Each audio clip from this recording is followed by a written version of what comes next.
Ravi Prakash Siliconandhra hospital Kuchipudi super speciality వైద్య సేవలు పూర్తిగా ఉచితం. అందరికీ నమస్కారం.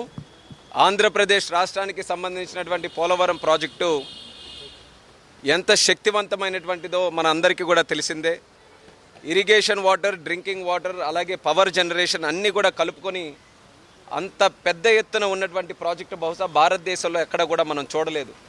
అటువంటి ప్రాజెక్టు మన ఆంధ్రప్రదేశ్ రాష్ట్రంలో చేసుకునే భాగ్యం దక్కడం మన అందరి తాలూకా అదృష్టం. అది గ్రహించి 2014 నుంచి 19 వరకు అప్పుడు ముఖ్యమంత్రిగా చంద్రబాబు నాయుడు గారు ఆ ప్రాజెక్టుని ఎంత త్వరగా వీలైతే అంత త్వరగా మనం పూర్తి చేసుకొని ఆంధ్రప్రదేశ్ రాష్ట్రంలో కరువు అనే పరిస్థితి లేకుండా, ఎక్కడ కూడా నీరు లేవు అనేటటువంటి బాధ ఏ రైతుకి కూడా కలగకుండా ఆ ప్రాజెక్టుని పూర్తి చేయాలని ప్రతి సోమవారం కూడా పోలవరంకే రివ్యూకే మార్చుకొని ఎంత ప్రాజెక్టుని స్పీడప్ చేసి సుమారు 72% దాన్ని పూర్తి చేయడం జరిగింది. ఆ రోజు 2019లో ప్రభుత్వం మారిన తర్వాత ఎప్పుడైనా మనం చూస్తుంటాం, సర్వసాధారణం రాజ్యాంగంలో కానీ ప్రజాస్వామ్యంలో కానీ ప్రభుత్వాలు మారుతాయి, ముఖ్యమంత్రులు మారుతారు, మంత్రులు మారుతారు. ఏది జరిగినా సరే మంచి జరిగేటటువంటి కార్యక్రమాలు ఎప్పుడైనా సరే ప్రభుత్వాలు కొనసాగించడం అనేది గతంలో ఎప్పుడు కూడా మనం చూస్తుంటాం. కానీ ఆంధ్రప్రదేశ్ రాష్ట్రం చేసుకున్నటువంటి దురదృష్టం 2019లో జగన్మోహన్ రెడ్డి వచ్చిన తర్వాత పోలవరాన్ని పూర్తిగా నిర్లక్ష్యం వహించి అసలు అక్కడ జరగాల్సినటువంటి కార్యక్రమాల్లో మేము ఆ రోజు ప్రతిపక్షంలో ఉన్నప్పుడు మేము పబ్లిక్గా ఎంతవరకు పోలవరం పనులు పూర్తి చేశారనంటే ఆ రోజు ఉన్నటువంటి మంత్రులు కానీ ముఖ్యమంత్రి కానీ ఎంత వ్యంగ్యంగా మాట్లాడారో మీ అందరికీ కూడా తెలుసు. అంటే పోలవరం తాలూకా శక్తిని వాళ్ళు పూర్తిగా తుంగలో తొక్కేటటువంటి పరిస్థితికి తీసుకొని వచ్చారు. ఆ ప్రాజెక్టు 1% కూడా ముందుకు నడిపించకపోయినా పర్వాలేదు, కానీ జరిగినటువంటిది ఏంటంటే సుమారు 20% వెనక్కి తీసుకెళ్లే పరిస్థితికి తెచ్చారు.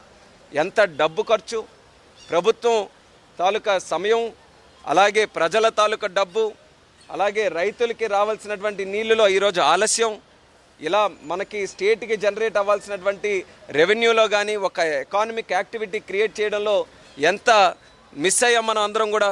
ఇవన్నీ కూడా చూసుకుంటే గత 5 సంవత్సరాలు కూడా ఒక నరకయాతన పడినటువంటి పరిస్థితి ఆంధ్రప్రదేశ్ రాష్ట్రంలో ఉండింది.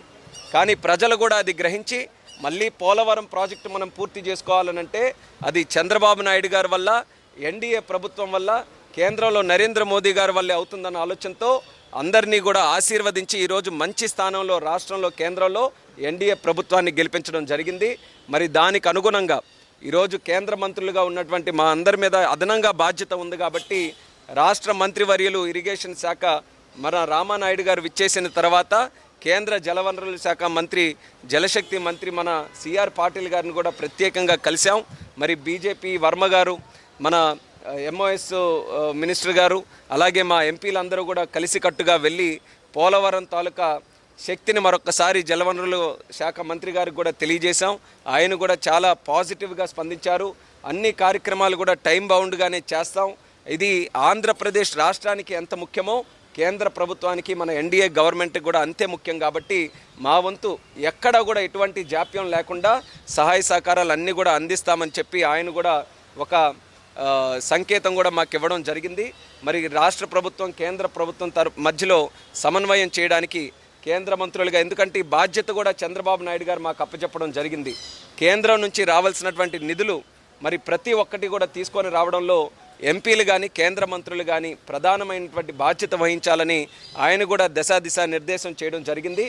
దానికి అనుగుణంగా రాష్ట్రానికి సంబంధించినటువంటి ఏ కార్యక్రమాలు ఉన్నా సరే మేము కూడా చొరవ తీసుకొని రాష్ట్ర అభివృద్ధి పట్ల అంకిత భావంతో మేము అందరం కూడా కృషి చేస్తామని తెలియజేసుకుంటున్నాం.